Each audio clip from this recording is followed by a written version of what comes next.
تا حالا به این فکر کردی که اگه هر چیزی که توی دنیا وجود داره قیمتش فقط $1 بشه چه اتفاقی میفته؟ یه ماشین لامبورگینی $1، بزرگترین خونه و لاکچری ترین خونه $1، حتی یه PS5 هم بخوای بخری اونم $1. شما تو کامنت ها بنویسید ببینم اگه $3 داشتین چی می‌خریدید؟ من اگه خودم بودم یه خونه خفن و یه ماشین خفن و کلی هم شمشه طلا می‌خریدم که تا آخر عمرم بتونم اونا رو بفروشم و تبدیل به پول کنم. امروز توی جزیره لس سانتوس قرار شاهد این اتفاق باشیم که همه وسایل نقلیه، خونه، ماشین، هواپیما، هر چیزی که فکرشو بکنی $1 شده و این خبر رو فرانکلین نمیدونست. پس بدون معطلی برو بریم ادامه ویدیو که قرار صحنه‌های خیلی خفن و باحالی رو با هم ببینیم. آقا بعد تازه بیدار شدم و اینکه امروز چقدر من خوابیدم آقا، کلا ساعت خوابم به هم ریخت و اینکه شما بگید آقا صبح چند بیدار میشین. یه سر برم پیش سیمیون. چه حالی میده، ماشین خفنی دارم، ایول ماشین جدیدم. سلام ابو فرانکلین. او جیمی بود. با جینم بچه پولداره دیگه. بچه دیدی ماشین جدیدشو مرفه بیدر یه پورشم خریده و ما چند سال کار کردیم تا به زور بتونیم یه همچین ماشینی رو بخریم. بعد اون رفته بابا جونش واسش خرید و داره عشق و حالم میکنه دیگه. خوش به حالش. بچه من برم یکم سیمیون، با سیمیون یه کاری داشتم. این ماشینه یکم تازگی صدا میده، اینو باید درستش کنیم. خب آقا رسیدیم. آقا سیمیون عزیز. چرا اینجا خالیه؟ پس ماشین قرار بود بیاره، ماشین جدید و اینا. سیمیون جان کجایی؟ داداشم کچل. این بهش کچل میگم بچه عصبانی میشه. به به ببینم. ای بابا درشم بسته است که. سیمیون کجایی؟ بذار زنگ بزنم بهش ببینم جواب بده. سیمیون جان. آها الو سلام، چطوری سیمیون؟ الو جانم فرانکلین جان بفرمایید. میگم سیمیون کجایی؟ من اومدم جلو مغازه نیستی، کدومری؟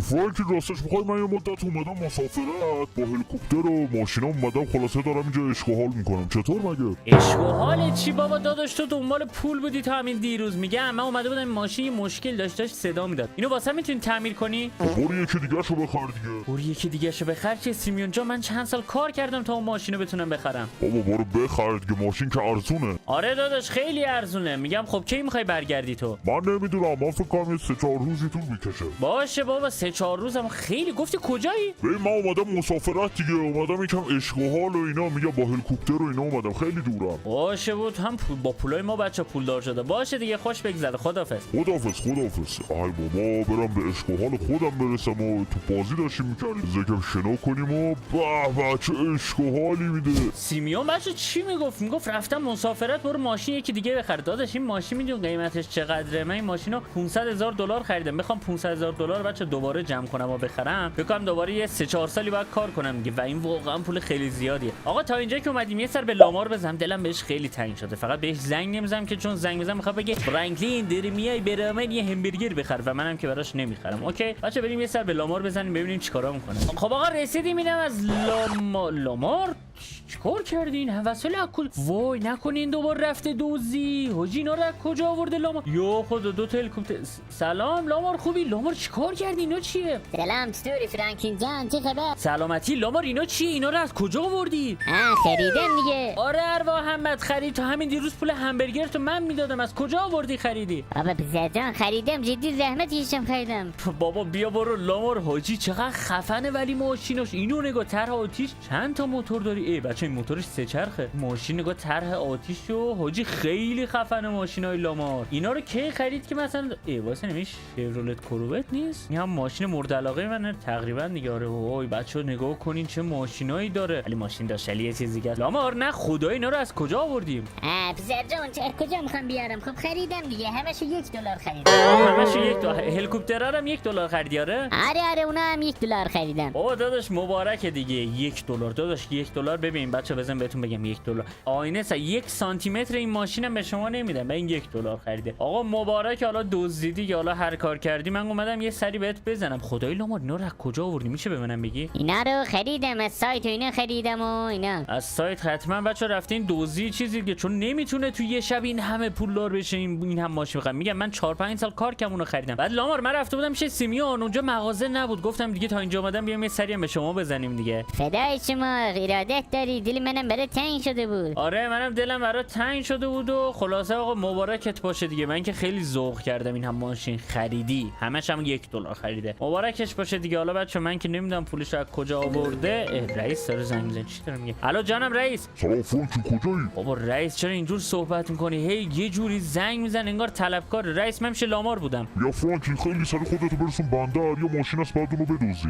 رئیس دوباره کار دزدی تو شروع کردی یا من یه مدت بود گذاشته بودم کنار. فرانکی برو سری اون ماشین رو بدوز و بیا. بابا رئیس جون من ول کن. گفتی کجا؟ تو بندره؟ آره یه ماشین بوگاتیه، بعد توی کل جزیره فقط ازش یه دونه وجود داره. اون رو برای من بگیر بیار. بگیرم بیارم یعنی بدزدمش دیگه؟ با پول که دیگه داداش من پولشو ندارم اونو بخرم بیارم. آره یه جو بردار بیاد، حالا اگه پولم خواست پول بده. چشم حتما رئیس. کلا تو حسابم $200 دارم و $200 میدم یه ماشین خیلی خفنم برات میخرم. باشه رئیس من حالا برم اونجا ببینم چه خبره دیگه. اوکی پس حتما خبرشو به من بده. خبرشو باشه بهت میدم دیگه. حالا بریم ببینیم بچه اصلا ماشینه چیه. آقا ما اومدیم سر لوکیشن ماشینم. یه بوگاتی اینجا پیدا کردم و بدنه جلوش رو کلا بچه از طلاه و فقط تو جزیرم یه دونه هستش بوگاتی از جنس طلا. برای من حاجی یه چیزی که خیلی عجیبه اینه که اینجا نه بادیگارد است، نه نگهبان است، نه صاحب ماشین است، هیچ کس نیستش. ولی خب باید خیلی سری بدوزم دیگه. هر اتفاقی افتاد دیگه به شانسمون بستگی داره دیگه. آقا برو بریم. هوا هم چه مهی داره. آقا برو. هیچ کس نیست. چه کشتی بزرگی هم هست. یو خدا. بچا بریم سوار ماشین شیم. عجب ماشینی بوگاتی شیرون. بچا شما هم حتما تو کامنت ها بنویسید اگه $3 داشتین دوست داشتین اون 3 تا چیزی که بخرین چیه. حتما تو کامنت ها بنویسید. و آقا برو بریم. حاجی صدا چی؟ یو خدا این که وای غلط کردم حاجی. صاحب شما.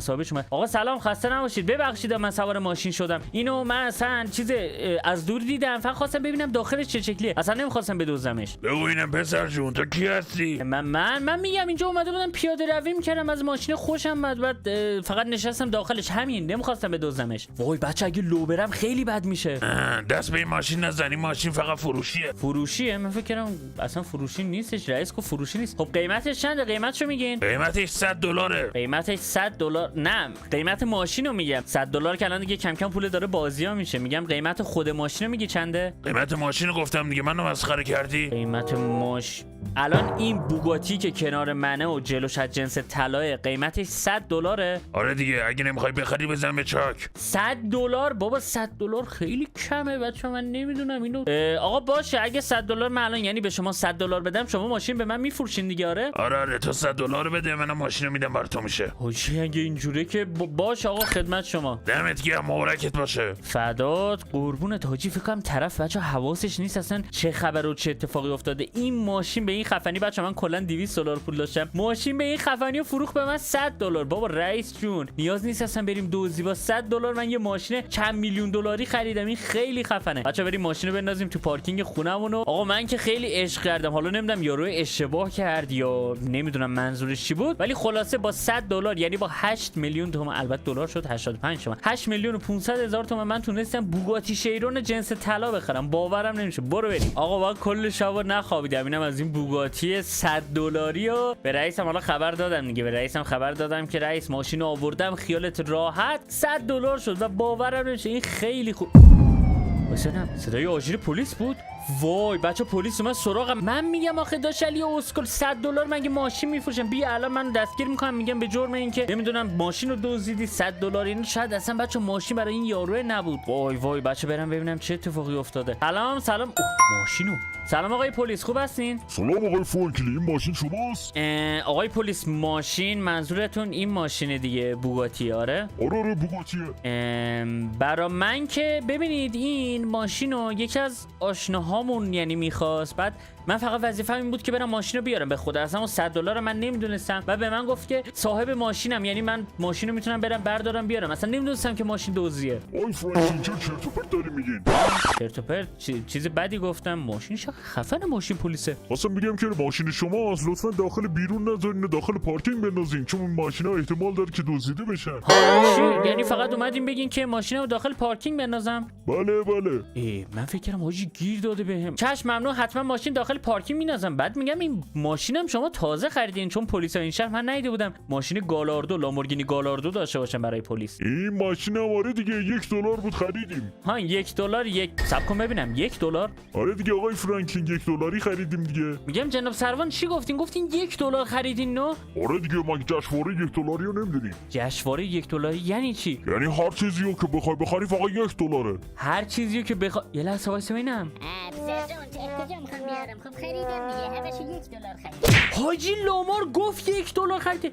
سیمیون رفته بود تفریح با هلیکوپتر، اونم $1. جناب سروان یعنی الان وایسا ببینم این بوگاتی که بچا من خریدم یعنی میتونستم با $1 بخرم، طرف $100 ازم گرفت، یعنی پول 100 تا از این. وای تازه فهمیدم چه خبر. بعد جناب سروان الان جشنواره هستش تا کی هستش؟ جشنواره حدودا یه 2 ساعت اینا مونده تا 12 ظهر. 12 ظهر. حاجی الان 10 صبح. وای چیه مگه آقای فرانکی شما چیزی نخریدی؟ نه بابا من هیچی نخریدم. با اجازه جناب سروان. جناب سروان این ماشین بذار بمونه. جناب سروان ببخشید من این ماشینتون رو فعلا قرض میگیرم، میارم براتون یه چند تا دیگه ماشین میخرم. بچا من خیلی سریع برم چند تا جت و هواپیما هلیکوپتر بخرم. سیمیونم فکر کنم امروز برگرده. یه چند تا ازش ماشین بخرم، یه چند تا خونه بخرم. بچا خبر بعد این که من کلا $200 داشتم و $100 شو دادم به اون بوگاتیه و الان فقط $100 دیگه دارم. با این $100 باید یه جور پولو در بیارم دیگه. آقا برو بریم.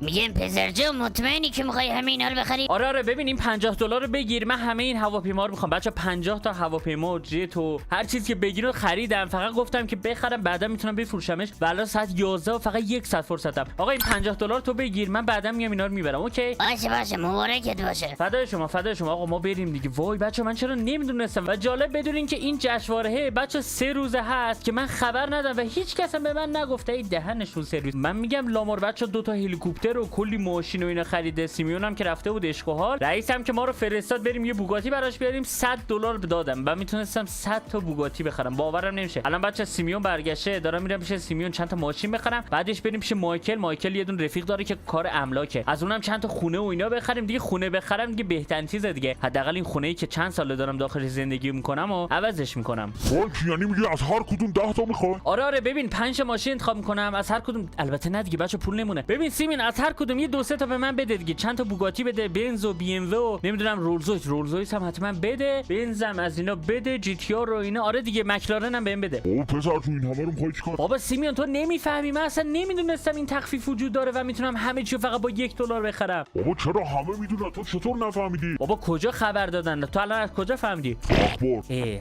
بچا خب من اخبار نمیبینم، از این موضوع هم خبر ندارم، پس به خاطر اون. خب حالا که خبر دارم، ببین این پولو تو بگیر، این $30 رو بگیر، 30 تا ماشین از هر کدوم حالا 2-3 تا هم شد اشکال نداره. 30 تا ماشین برای من آماده کن، من میخوام بیام اینا رو ببرم ازت.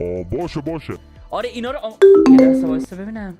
بچه‌ها ساعت 12 شد. سیمیون ساعت 12 بشه دیگه نمیتونم این تخفیف استفاده کنم. الان نه دیگه، الان اینا رو $1 خرجی دیگه نمیتونی. بابا چرا نمیتونم؟ وایسا زنگ به مایکل بزنم. میتونم بابا، 1 دقیقه گذشته دیگه. مایکل تو رو خدا جواب بده. مایکل بود. الو سلام مایکل، خوبی؟ با چطوری فرانکلین، چه خبر؟ مایکل میگم من میخوام یه 2-3 تا خونه بخرم، الان $1 واریز کنم حساب تو برای من بخری. فرانکی خب دیر گفتی، الان دیگه گذشته. چی گذشته؟ نه بابا هنوز وقت است جون من. میتونی خونه بخری برای من؟